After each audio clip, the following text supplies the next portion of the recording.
नमस्कार, लक्षवेधीमध्ये आपल्या सगळ्यांचं स्वागत। मी प्रसाद काथे। महाराष्ट्रात खड्डे फारच निराश झाले आहेत। ते यासाठी निराश झाले आहेत कारण या वेळेला त्यांच्यासोबत कोणी सेल्फीज काढत नाहीये। याआधी सेल्फी विथ पॉटहोल्स अशा पद्धतीने ट्रेंड समाज माध्यमांवर चालवला गेला। सेल्फी काढल्या गेल्या अगदी खड्ड्याच्या जवळ जाऊन, खड्ड्यात बसून सुद्धा।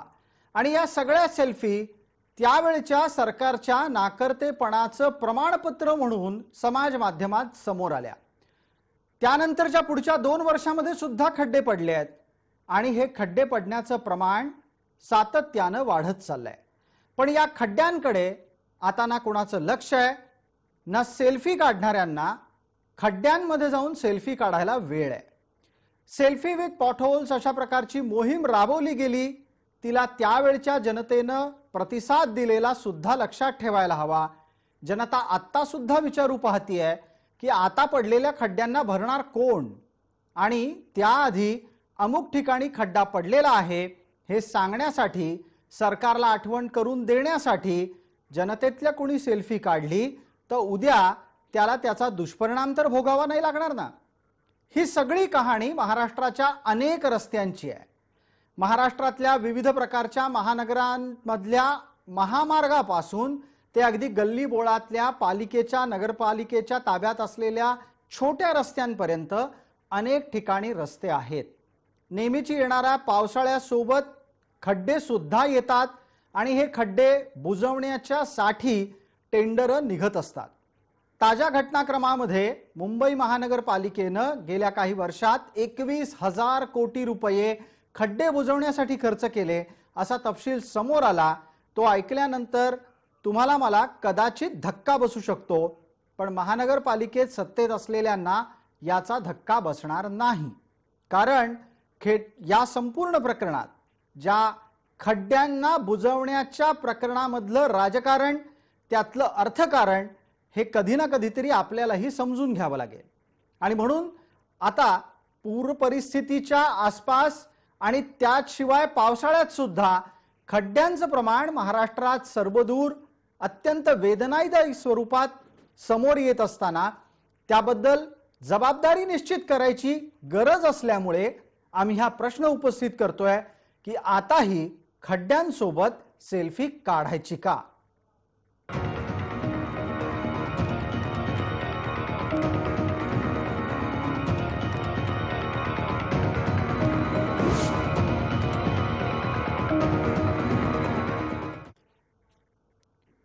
खड्ड्यांसोबत सेल्फी काढायची का या प्रश्नावरील चर्चेसाठी आपल्या सोबत असलेल्या मान्यवरांचा मी परिचय करून देण्यापूर्वी आमच्या प्रतिनिधींनी राज्यभरातल्या काही महत्त्वाच्या शहरांमध्ये घेतलेला आढावा आपल्याला दाखवतोय। त्यानंतर आपल्या सोबत आज चर्चेला कोण आहे, आपण त्यांना काय प्रश्न विचारणार आहोत त्या संदर्भातली चर्चा। पुण्यासह राज्यभरात गेले 3 ते 4 दिवसापासून पाऊस पडत होता आणि या पावसामुळे खरं तर सर्वात मोठा फटका बसलेला आहे तो पुण्यातील रस्त्यांना।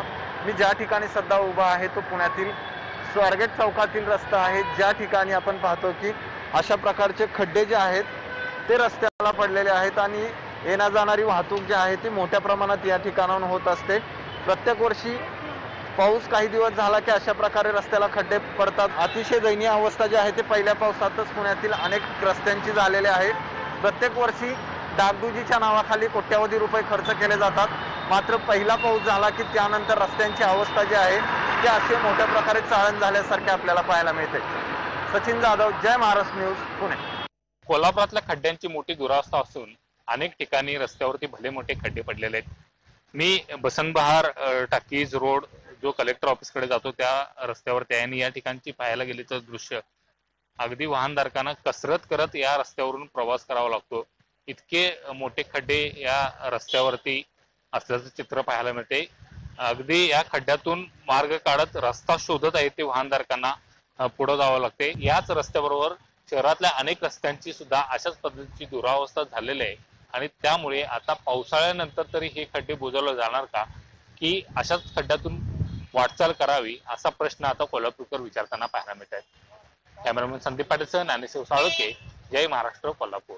नागपूर शहरात एका बाजूने सिमेंट रोडचं जाळं विणलं जात असताना मात्र दुसऱ्या बाजूने जे डांबरी रोड आहेत त्या डांबरी रोडवर मोठमोठाले खड्डे पडल्याचं चित्र जे आहे ते आपल्याला पाहायला मिळतं। सध्या आपण नागपूरच्या या अजनी परिसरातील महत्त्वाच्या रोडवर आहे। दक्षिण नागपूर ते पश्चिम नागपूर जोडणारा हा महत्त्वाचा रोड आहे, त्यामुळे या रोडवरून जे आहे ते मोठ्या प्रमाणात दिवसाला वाहनांची ये जा होतं। मात्र असं असताना सुद्धा जे आहे ते या रोडवरती मोठमोठाले खड्डे जे आहेत ते पडलेले आहे। ज्यावेळी या सगळ्या गड्ड्यांमुळे अपघात होतात किंवा त्यात कोणाचा जीव जातो, त्यावेळी या गड्ड्यांना नेमकं जबाबदार कोण असा प्रश्न सामान्य नागरिकांकडून विचारला जातो, मात्र त्याला उत्तर काहीच नसतं। व्हिडिओ जर्नलिस्ट साईसह उदय तिमांडे, जय महाराष्ट्र न्यूज, नागपूर। पुणे, कोल्हापूर आणि नागपूर या भागातल्या आमच्या प्रतिनिधींनी घेतलेला हा आढावा। चर्चेसाठी आपल्यासोबत कोण आहेत त्यांचा परिचय आपल्याला करून देतो। आपल्यासोबत असलेले मान्यवर आहेत माहिती अधिकार कार्यकर्ता अनिल गलगली, आपल्यासोबत मवियाचे प्रतिनिधी आणि राष्ट्रवादी काँग्रेसचे मुख्य प्रवक्ता सूरज चव्हाण, भारतीय जनता पार्टीचे प्रतिनिधी प्रवक्ता या नात्यानं गणेश खंडकर। गणेश खंडकर, आपल्यासाठीचा पहिला प्रश्न, यावेळच्या खड्ड्यांसोबत सेल्फी काढताना कोणी का दिसत नाहीये? नाही, मुळात असं आहे प्रसादजी, यावेळेला एकतर पावसाचं प्रमाण अतिशय प्रचंड आहे आणि या पावसानं जी काय वाताहत आता महाराष्ट्राची केलेली आहे ते आपण सगळे पाहतो आहोत आणि त्यामुळे अजूनही त्या धक्क्यातून सामान्य माणूस सुद्धा बाहेर आलेला नाही। कदाचित त्यामुळे या सेल्फीची जी तुम्ही आता जी वाच्यता केली त्या सेल्फीची सुरुवात झालेली नसावी। पण आता याच प्रकारच्या सेल्फी आपल्याला गेल्या काही वर्षात काढताना लोक दिसली होती। सूरज चव्हाण, यंदाच्या वेळेला सेल्फी विथ पॉटहोल्स अशा प्रकारची काही मोहीम ट्रेंड करण्याचा, समाज माध्यमांमध्ये व्यक्त होण्याचा यावेळचा मानस आहे आपला? प्रसादजी, सेल्फी विथ खड्डा ही जी मोहीम आम्ही राबवली होती, ती मोहीम का राबवली होती? कारण त्यावेळेस सार्वजनिक बांधकाम मंत्री चंद्रकांत दादा पाटील होते आणि सार्वजनिक बांधकाम मंत्र्यांनी त्यावेळेस आपल्या माध्यमासमोर, सगळ्या माध्यमासमोर येऊन एक घोषणा केली होती। ती घोषणा अशी होती की खड्डा दाखवा आणि 1000 रुपये मिळवा, अशा पद्धतीची घोषणा केली होती आणि त्याच धर्तीवरती राष्ट्रवादी काँग्रेस पार्टीनं सेल्फी विथ खड्डा अशा फोटो काढून समाज माध्यमाच्या रूपाने चंद्रकांत दादांना कुठे कुठे खड्डे आहेत ते दाखवण्याचा आम्ही प्रयत्न केला होता। बर, आणि कुठल्याही सरकार कुणाचंही असो, खरं तर खड्डे पडायला नाही पाहिजेत, पण भौगोलिक परिस्थिती असेल किंवा पावसासारखं आपल्याकडे अति पावसाचं प्रमाण असेल, यामुळे खड्डे पडतात। त्या त्या संस्थेची जबाबदारी आहे की खड्डे पडल्यानंतर ते खड्डे दुरुस्त झाले पाहिजेत। सूरज चव्हाण, सूरजजी, आपल्याला असं वाटतं की एक जबाबदार राजकीय पक्षाचे प्रतिनिधी या नात्यानं आत्ता सुद्धा रस्त्यांवरच्या खड्ड्यांबाबत तुमच्याकडून आवाज उठवला गेला पाहिजे? तुम्ही सत्तेत असलात तरीही, सत्तेत नसलात तरीही 100% या राज्यामध्ये आतापर्यंत जे काही रस्त्याचं काम झालेलं आहे, चांगल्या पद्धतीचं काम झालेलं आहे, ते आधीच्या सरकारने केलेलंच आहे। चंद्रकांत दादासारख्या माणसाने महाराष्ट्राला एक कानाला खुश होईल अशी घोषणा केली होती, म्हणून त्यांना आरसा दाखवण्यासाठी केलं होतं। पण आताची सध्याची परिस्थिती पाहता, राज्यावरचं संकट पाहता, आपण प्रायोरिटी ही प्रामुख्यानं आरोग्याला दिलेली आहे। जी काही विकास कामं आहेत ते भविष्यामध्ये ही नीट केले जातील आणि या महाराष्ट्रामध्ये रस्तेच नाही तर इतरही काही महत्वाचे प्रोजेक्ट हे पूर्ण केलेले आपल्याला 2024 पर्यंत दिसतील। फक्त साथ ही निसर्गाने दिली पाहिजे, साथ ही जी आपल्यावरती आलेलं संकट आहे कोरोनाच्या रूपाने, त्या संकटाने सुद्धा आपल्याला साथ दिली पाहिजे। याच्यातून सूरजजी, आपण आपले तर्क देत आहात। एका बाजूला आरोग्य चक्र चालवायचं आहे, दुसऱ्या बाजूला अर्थचक्र चालवायचं आहे।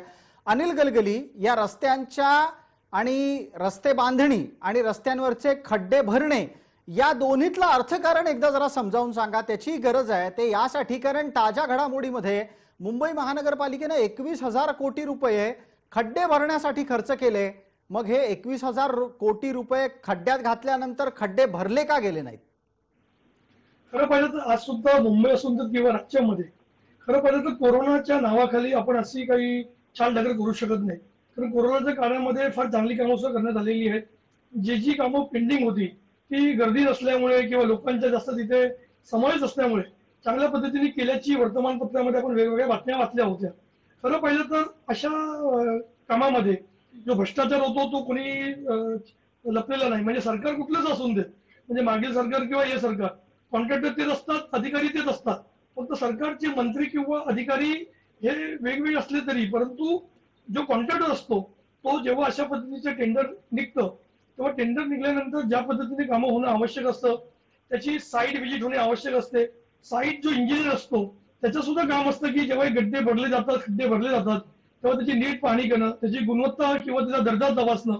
आणि विशेष म्हणजे जिथे अशी कामं होतात, म्हणजे रस्त्यांची कामं किंवा खड्ड्यांची कामं, तिथे एक लॅबोरेटरी सुद्धा असणं आवश्यक असतं. पण दुर्दैवाने मागील काही वर्षामध्ये, म्हणजे हे सरकार नाही, म्हणजे अशी परंपरा सुरू आहे की कॉन्ट्रॅक्टरच्या हाताशी हात घेऊन अधिकारी काम करत असतात. राजकीय पुढारी सुद्धा त्याला काही अपवाद नसतात. म्हणजे मग अनिल गलगली असं म्हणावं लागेल की प्रशासन कुणाचंही असो, नेतृत्व कुणाचंही असो, व्यापारी आणि कॉन्ट्रॅक्टर मिळूनच प्रशासन हाकतात. मग त्यात खड्डे भरण्याची मलमपट्टी कागदावर होत राहते. आपल्याला गणेश खंडकरांकडून याचं उत्तर घ्यायचं आहे. गणेश खंडकर, मुंबई महानगरपालिकेमध्ये तुम्ही लोक पहारेकरी आहात. पहारेकरी असलेल्यांच्या बाबतीतही हा आरोप लागू पडावा की मुंबईतले खड्डे ज्या महानगरपालिकेच्या रस्त्यांवर पडलेले आहेत तिथले खड्डे पहारेकऱ्यांना दिसत नाहीत, की प्रशासन पहारेकऱ्यांचं ऐकत नाही? नाही प्रसादजी, आम्हाला खड्डेही दिसतात, खड्ड्यांची अडचण आम्ही लक्षातही आणून देतो. परंतु आता असं आहे की सत्ताधारी आणि प्रशासन यांनी एकमेकांची एवढी चांगली गट्टी केली आहे आणि आता कोरोनाच्या नावाखाली एक तर सभागृहाचं कामकाज प्रत्यक्ष रूपात होत नाही, केवळ व्हर्च्युअली होतं. तिथेही जनप्रतिनिधींना किती बोलायला मिळतं हे त्यांनाच माहिती असेल. पण ज्या पद्धतीने आता मुंबई महानगरपालिकेत सत्ताधारी प्रशासनाला हाताशी धरून हे मुंबई महापालिकेतलं सर्व कामकाज रेटण्याचा प्रयत्न करतायत, त्यामुळे पहारेकऱ्यांनी आता किती जरी आम्ही प्रयत्न केला तरी काही वेळेला ज्या वेळेला मीडिया हा विषय उचलून धरतो, मीडियाच्या लक्षात आम्ही आणून दिल्यानंतर त्यावेळेला मात्र याची चर्चा होते. बाकी आता पण मग गणेशराव, याचा अर्थ असा घ्यायचा का की तुम्ही हार मानलेली आहे, तुम्ही हत्यार टाकलेलं आहे मुंबई महानगरपालिकेत? अजिबात नाही, अजिबात नाही. कारण मी मगाशी म्हणालो तसं की प्रत्यक्ष बैठकी होतच नाहीये. ज्या काही आता मुंबई महापालिकेच्या बैठका, मुंबई महापालिकेचं सभागृहाचं कामकाज, समित्याच्या कामकाजात आता व्हर्च्युअली सुरू आहे.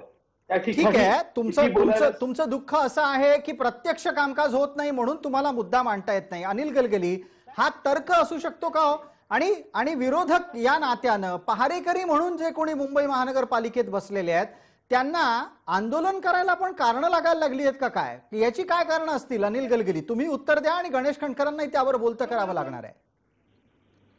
खरं पाहिजे तर नगरसेवक तर हा एक प्रतिनिधी असतो, तो जनता आणि प्रशासन मधला एक समन्वय असतो. तर खंडकर साहेब असं बोलत असतील तर निश्चितपणाने हे दुर्दैवी आहे.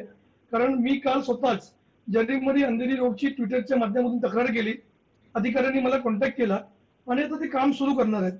म्हणजे असं नाही की तक्रार केल्यानंतर काम होत नाही, तक्रार तुम्ही सातत्याने करणं आवश्यक आहे. नगरसेवक असून तर किंवा सामान्य नागरिक, शेवटी प्रशासनामधले जे अधिकारी किंवा कॉन्ट्रॅक्टर यांची जी एक प्रकारची युती आहे ती युती तोडण्याची आवश्यकता आहे. आता युती तोडण्याची जी अभद्र युती आहे ती तोडण्याची आवश्यकता आहे. आपल्यासोबत सूरज चव्हाण आहेत, त्यांना बोलतं करूच, पण एकदा पटकन गणेश खंडकरांना विचारू. गणेशजी, मुंबई महानगरपालिकेतल्या पहारेकऱ्यांना ही युती तोडण्यात इंटरेस्ट आहे का त्यांना जी युती तुटली आहे त्यावरच जास्त बोलत राहायचंय? कारण समजा मुंबईतल्या रस्त्यांवर खड्डे आहेत तर मुंबई महानगरपालिकेतले पहारेकरी सेल्फी विथ पॉटहोल्स का सुरू करत नाहीत? तुमचा हात कोणी धरलाय सेल्फी काढायला? नाही, मी असं कुठे म्हणालो. आता अनिल गलगलींनी जे सांगितलं तेच मी तुम्हाला वेगळ्या स्वरूपात सांगतोय की आता तुमच्या तक्रारी ट्विटरवर करणं, ईमेलवर करणं हे तुमच्यासाठी अधिक चांगलं आहे. महापालिकेच्या डायरेक्ट निदर्शनास आलं तर ते अधिकारी माझ्याशी संपर्क साधतात. परंतु वर्षानुवर्षे जी महापालिकेची पद्धत आहे, जी एक सिस्टम आपण घालून दिलेली आहे कुठेतरी त्या सिस्टमला, म्हणून मी मगाशी म्हटलं की सत्ताधारी प्रशासनाला हाताशी धरून आता हे सगळं रेटण्याचा प्रयत्न करतायत. हा सर्वसामान्य ठिकाणी येत असलेला अनुभव आहे. गणेश खंडकर, याच प्रकारचा अनुभव राज्य पातळीवर सुद्धा येतोय का की सत्ताधारी कामकाज रेटून नेत आहेत आणि तिथे सुद्धा जनतेशी निगडीत प्रश्नांची तड लागणं अवघड झालंय? नाही, खरं म्हणजे अहो, मी आता तुम्ही पाऊस म्हणताना गेली 1.5 वर्ष आपण मुंबई शहरामध्ये कोरोनाच्या संदर्भात जे जे काही झालं, अहो ज्यांचं इमारती बांधायचं काम आहे त्यांना आपण कोरोनाचे टेंट बांधायचं काम दिलंय. गोरेगावचं नेस्कोचं उदाहरण आहे ना तुमच्या समोर. किती अशा गोष्टी म्हणजे चर्चा करायला बसलो तर अनेक गोष्टी आता येतील. आज तो विषय नाहीये, पण म्हणजे गेल्या वर्षभरामध्ये कोरोनाच्या नावाखाली सत्ताधाऱ्यांनी जो काही धुमाकूळ महापालिकेत घातलेला आहे खरेदीच्या बाबतीत, तुम्हाला माहिती आहे ना प्रसादजी. याच्यावर सूरज चव्हाण यांचं उत्तर लागेल आपल्याला. सूरजजी, आपण उत्तर सुरू करण्यापूर्वी एक छोटीशी विनंती आहे.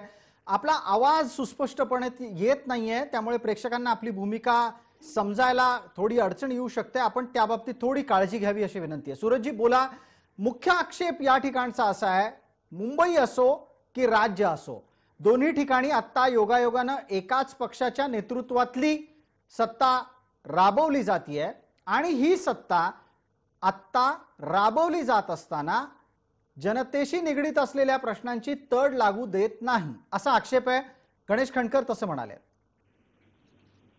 प्रसादजी, महाराष्ट्रामध्ये महाविकास आघाडीचं सरकार आल्यापासून जितके प्रश्न सोडवलेत, ज्याची कुठलंही संकट असो, मग कुठलंही चक्रीवादळचं माध्यम असो, पावसामुळे पुराचं झालेलं नुकसान असो किंवा करोनासारखं संकट असो, अशा संकटामध्ये महाराष्ट्र सरकारनं चांगलं काम करून दाखवलेलं आहे आणि या कामाची पावती WHO सारख्या संस्थेने घेतलेलं. मग कोरोनाचं असू द्या, पुराचं संकट असू द्या, त्या काळामध्ये सरकारनं चांगलं काम करून दाखवलेलं आहे. सूरजजी, कोरोनातलं तुमचं जे काही कौतुक झालं त्याची चर्चा इथे नाही, इथे आता खड्ड्यांची चर्चा आहे. खड्ड्यांबाबत कौतुक झालं का, की सर्वोत्तम पद्धतीचे खड्डे दिसले म्हणून कौतुक आहे, की खड्डे बुजवले म्हणून कौतुक आहे? या दोन्ही पैकी काय झालं?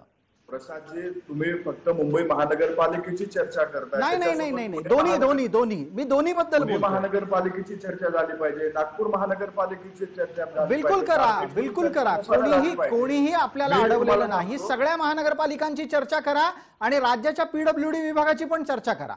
मी सगळी चर्चा करतोय. आताच्या ह्याच्यामध्ये आताचं जे हवामान आहे आणि ह्या काळामध्ये भरपूर पाऊस या महाराष्ट्रामध्ये झालेला आहे. कोकण आणि पश्चिम महाराष्ट्रामध्ये पावसाचं प्रमाण सर्वाधिक आहे. त्याचा फटका विदर्भामध्येही काही भागाला बसलेला आहे आणि अशा काळामध्ये जी नैसर्गिक आपत्ती आलेली आहे आणि अशा काळामध्ये आपलं सरकार काम करते. नैसर्गिक आपत्ती सांगून येत नसते. नैसर्गिक आपत्ती आल्याच्या नंतर जे काही डॅमेज झालेलं आहे ते डॅमेज कंट्रोल करण्यासाठी सरकार तत्परतेने कामाला लागलेलं सुद्धा आहे. सूरजजी, आपल्या लेखी सरकार काम करतंय. जर सरकार काम करत असेल तर या वेळेला रस्त्यांवर खड्डे का आहेत? आणि खड्डे केवळ हवामानामुळे आहेत, कोरोनासाठी पैसा खर्च झाल्यामुळे खड्डे बुजवायला पैसे नाहीत म्हणून आहेत, की खड्डे बुजवायचे नाहीयेत? प्रसादजी, या राज्यामध्ये कोरोनासारखं संकट आलं आणि सगळे जे विकास कामाचा निधी होता तो आपल्याला सगळ्या लोकांच्या आरोग्य सेवेसाठी आरोग्याकडे वळवावा लागला. आणि आज महाराष्ट्रामध्ये जी काही आपलं होतं 14,000 महाराष्ट्र सरकारचं उत्पन्न होतं आणि 12,500 कोटी हे नुसत्या शासनामधल्या कर्मचाऱ्यांच्या पगारीसाठी गेलेला खर्च होता. आणि आपल्या हक्काचा जो GST केंद्राने द्यायला पाहिजे, ज्या महाराष्ट्राच्या हक्काचा पैसा द्यायला पाहिजे. जर पैसा आपल्याकडे आला तर आपण नेहमीच विकास कामं सुद्धा आपण चांगल्या पद्धतीने करू शकतो. अगदी सूरजजी, फार बरं झालं तुम्ही या मुद्द्यावर आलात. खरं तर बऱ्यापैकी उशिरा या मुद्द्यावर आलात. गणेश खंडकर, अपेक्षित मुद्दा आलेला आहे. GST देत नाही, विकास होत नाही. गणेशजी, फारच असं फुटलं आपल्याला. नाही, मी म्हटलं की अजून राष्ट्रवादीचे प्रवक्ते आले, त्यांच्याकडे अर्थ खाता आहे आणि अजून त्यांनी केंद्र सरकारकडे बोट कसं काय दाखवलं? म्हणजे या अख्ख्या चर्चेमध्ये केंद्र सरकारची चर्चा कशी आली नाही? या देशामध्ये जेव्हापासून कोरोना आलाय केंद्र सरकारने एवढी मदत दिलेली आहे आणि त्याच्यानंतर मला सांगा ना, देशभरामध्ये अनेक राज्य आहेत, अनेक राज्यांच्या मुख्यमंत्र्यांनी केंद्र सरकारचे आभार मानले की होय, आम्हाला वेळेवरती मदत मिळाली, आम्हाला सहकार्य मिळतंय. जे नवीन पटनायक सारखी व्यक्ती आमचा आभार मानते, अरविंद केजरीवालांनी त्यांनी आभार मानले. आणि मग GST तुमचा थांबून काय मिळणार आहे? जर काही असं असतं तर या बाकीच्या राज्यांनी आमचे आभार का मानले असते? पण मग गणेश खंडकर, GST दिला नाही म्हणून रस्त्यावरचे खड्डे बुजवता आले नाहीत असा तर्क कोणी मांडला तर त्याला द्यायला उत्तर आहे का? मुळात जीएसटी थांबवलाय का, जीएसटी तुंबवलाय का? विकास थांबलाय, जीएसटी मुळे खड्डे पडलेत असल्यामुळे जी जीएसटी मुळे विकास. अहो कसं आहे, रस्ते चांगले असतील तर विकास होईल, रस्ते चांगले असतील तर विकास होईल सूरजजी. त्यामुळे पर्यायानं विकास थांबला कारण रस्ते चांगले नाहीत. रस्ते का चांगले नाहीत तर जीएसटी मिळाला नाही. म्हणून गणेशजींना विचारतो, गणेशजी तुम्ही जीएसटी तुंबवलाय का? महाराष्ट्रात खड्डे पडू द्यायचे तर तसेच राहायचे असं वाटतं का केंद्रातल्या सरकारला? बघा असं आहे, जर जीएसटीच्या संदर्भात सूरज चव्हाण बोलत असतील तर मी आता खरं तर हे बोलावं की न बोलावं, पण अर्थमंत्री म्हणून अजितदादांनी आमदारांना निधी देताना ज्या सढळ हस्ते मदत केलेली आहे आणि वाटप केलेलं आहे, अहो त्यात कुठे काय जीएसटीचा मुद्दा येतो साहेब? अहो तुम्ही निधी देत असताना आता ज्या ज्या राष्ट्रवादीच्या आमदारांना तुम्ही अर्थमंत्री म्हणून सढळ हस्ते निधी देत असताना मग महाराष्ट्राच्या तिजोरीची तुम्हाला कल्पना नव्हती का? ज्यावेळी खड्ड्यांचा विषय आला तेव्हा तुम्ही केंद्राकडे बोर्ड दाखवता आणि निधी देत असताना तुम्ही मग आमचा अधिकार आहे म्हणून सांगता. गणेशजी या निमित्तानं एक पटकन अनिल गलगलींची प्रतिक्रिया पण मला हवी आहे. अनिल गलगली, आपल्यापर्यंत जीएसटीची तक्रार आतापर्यंत पोहोचली असेल, ती अर्थात या चर्चेत उत्पन्न झाली आणि ती ऐकली असेल तुम्ही. मला सांगा, जीएसटी मिळाला नाही म्हणून रस्त्यावर म्हणजे विकास थांबला, विकास का थांबला तर रस्त्यावर खड्डे आहेत, अशा प्रकारचे दावे प्रतिदावे किती दिवस ऐकायचे? कारण आता कोरोनाच्या काळानंतर सर्वाधिक गरजेच्या गोष्टींवरही खर्च सुरू झालेला आहे. खरं पाहिजे तर जीएसटी हा वेगळा विषय आहे आणि आज राज्यामध्ये ज्या पद्धतीने आता आपण 900 कोटी रुपये खर्च करून मनोराचे आमदार निवास बांधतोय, म्हणजे पैसे नाही म्हणून आपण मनोरा आमदार निवासचं काम थांबवलं नाही, अशी पुष्कळ उदाहरणं आहेत. पण मला तर राजकारणात जायचं नाही. आपल्याला फक्त खड्ड्यांचा विषय आहे, रस्त्यांचा विषय आहे, त्यासाठी पीडब्ल्यूडी डिपार्टमेंट सक्षम आहे, त्याशिवाय महानगरपालिका सक्षम आहे, नागपूर महापालिका सक्षम आहे, नाशिक महानगरपालिका सक्षम आहे. कारण प्रत्येक वर्षी जेव्हा अशा पद्धतीच्या खड्ड्यांसाठी आधीच्या बजेटमध्ये आपण जे एक प्रकारचे नियोजन करतो, त्याच्या बजेटमध्ये अंतर्संकलनाची तरतूद करतो, त्यामुळे खड्ड्यांसाठी जीएसटी ही कल्पना चुकीची आहे. खरं पाहिजे प्रत्येक महानगरपालिका म्हणजे राज्यामध्ये ज्या वेगवेगळ्या महानगरपालिका आहेत. अनिल गलगली यांनी आपली भूमिका मांडत असताना एक महत्त्वाचा मुद्दा उपस्थित केला, त्यानिमित्तानं सूरज चव्हाण यांच्यासाठीचा प्रश्न आहे. सूरज चव्हाण, मनोरा आमदार निवासाचं 900 कोटीचं टेंडर थांबलं नाही, कोस्टल रोडचं कामकाज थांबलं नाही, समृद्धी महामार्ग थांबला नाही, हे सगळं जीएसटी न येता सुद्धा चालू शकतं, तर मग खड्डे भरण्याच्या बाबतीतली भूमिका कशी फक्त आणि फक्त जीएसटीशी निगडीत असू शकते? प्रसादजी, मी विषय काय बोलला होता, मी असं बोललो होतो की राज्याला जर प्रगतीकडे योग्य एक दिशेने न्यायचं असेल आणि योग्य वेळेत न्यायचं असेल, त्या वेळेत जर न्यायचं असेल तर आपल्याला आर्थिक स्थिती हे मजबूत असणं गरजेचं आहे. आणि आर्थिक स्थिती मजबूत कधी होते? करोनासारखं संकट असताना राज्याची जी आर्थिक नाड्या आहेत त्या थोड्याशा कमजोर झालेल्या आहेत. आपलं आर्थिक उत्पन्न हे रेग्युलर पेक्षा करोनाच्या काळामध्ये कमी झालेलं आहे आणि करोनाच्या काळामध्ये ज्यावेळेस उत्पन्न कमी होतं त्यावेळेस आपल्या हक्काचा पैसा आपण केंद्राकडे मागतोय तर काही चुकीचा गुन्हा करतोय का? अगदी नाही करत, अजिबात करत नाही. संपूर्ण योग्य भूमिका आहे. फक्त मुद्दा काय आहे, मुद्दा काय आहे की बाकीची बरीच मोठी मोठी कामं अतिशय बिनबोभाट चाललेली आहेत, त्यात जीएसटी आढावा येत नाही. सूरजजी, त्याच निमित्तानं प्रश्न एकदा पटकन वेळे मर्यादेपोटी आपल्याला थांबवतो आणि पटकन गणेश खंडकर यांना बोलतं करतो. गणेश खंडकर, या जीएसटीच्या तक्रारीच्या शिवायचं खरं कारण काय? रस्त्यावरचे खड्डे का राहतायत? 30 सेकंदात उत्तर अपेक्षित आहे. नाही, मुळात असं आहे की रस्त्यावरचे खड्डे यासाठी राहत आहेत की मुळात प्रशासनाचं आता लक्ष नाहीये. प्रशासनाचं लक्ष आहे भलतीकडे. आणि दुसरी बाब प्रसादजी, मला एक सांगा ना, गेल्या काळामध्ये फडणवीस सरकारच्या काळामध्ये काही टोल नाके बंद करण्याचा निर्णय झाला, तेवढे टोल नाके बंद झाले. आता जवळपास 2.5 वर्ष झाली महाविकास आघाडीचं सरकार आहे, कुठला टोल नाका बंद झाला? जे काही निर्विघ्नपणे सुरू आहे ते सुरू आहे ना. त्यामुळे महाराष्ट्राच्या तिजोरीचा आणि याचा जो संबंध म्हटला जातोय त्याचा काही कुणाशी संबंध नाही. ठीक आहे सूरज चव्हाण, आपलं उत्तर 30 सेकंदात की राज्याच्या तिजोरीचा जो ओघ आटला किंवा कमी झाला अशा प्रकारचे तर्क आहेत, त्यातले काही स्रोत आजही कायम आहेत. आता जसं खानकर साहेबांनी सांगितलं होतं की टोल नाक्याचा प्रश्न त्यांनी उपस्थित केला होता, मी त्यांना एक उत्तर देतो. गडकरी साहेबांचं वाक्य लक्षात ठेवा, खानकर साहेब, टोल का खेल मैंने शुरू किया है, खत्म मैं भी करूंगा म्हणले होते. आता गडकरी साहेबांचा केंद्रामधला मंत्री कुठलाही बंद करू शकलेले नाहीये. त्याच्यामुळं ही सगळी तुमची देण आहे, हे महाविकास आघाडीची देण नाही, हे सगळे तुमची देण आहे आणि महाराष्ट्र त्याचे मुद्दा थोडा भरकटतोय. रस्त्यावरच्या खड्ड्यांविषयीचा मुद्दा आहे. खिशात पैसे नाहीत, केंद्राकडून जीएसटी येत नाही, त्यामुळे विकास रखडतो, रस्त्यावरचे खड्डे कायम राहतात असा तर्क होता. दुसऱ्या बाजूला अभ्यासक या नात्यानं अनिल गलगलींनी स्पष्टपणे मांडलं की कॉन्ट्रॅक्टर आणि सत्ताधाऱ्यांची भ्रष्ट युती ही रस्त्यावरचे खड्डे कायम ठेवते. आपल्या नशिबात चंद्रावरच्या खड्ड्यांपेक्षा रस्त्यांवरच्या खड्ड्यांची चिंता जास्त आहे. आपल्या सगळ्यांनाच त्यातून जावं लागतं. कुणाची कंबर मोडते, कुणाची मान मोडते. जमलं तर सत्ताधाऱ्यांनी याच्यावर लवकरात लवकर लक्ष देणं अपेक्षित आहे. तुमची उत्तरं आता नेहमीचीच झाली आहेत. तुर्तास लक्षवेधीच्या या चर्चेत इतकंच. वेळमर्यादेपोटी इथेच थांबतोय. सर्व प्रेक्षकांना जय महाराष्ट्र.